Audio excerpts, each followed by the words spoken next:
Visible users sometimes face iMessage activation problems due to its nature as a mobile virtual network operator.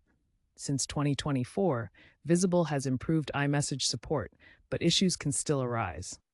If you're stuck on waiting for activation, follow these steps to resolve most activation issues.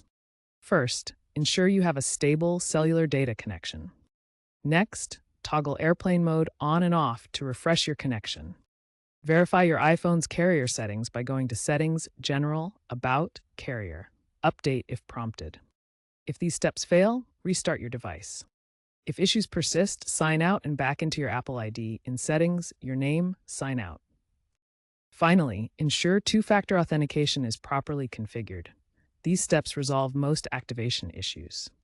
If iMessage fails on Visible, your messages will automatically fall back to green SMS or MMS bubbles instead of the usual blue iMessage bubbles. For proper MMS function, your access point name or APN settings must be correctly configured on your iPhone. Contact Visible support for the most current APN settings, but a common configuration uses APN VZWIMS and MMSCHMMS.vtext.com.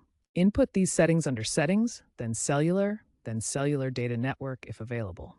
Otherwise, contact Visible support for assistance. If issues persist after configuring APN, a SIM swap might be necessary. Also, Apple ID problems like security alerts can prevent iMessage activation. Resetting your Apple ID password can resolve security-related issues. If still unresolved after these fixes, contact Visible support for further help.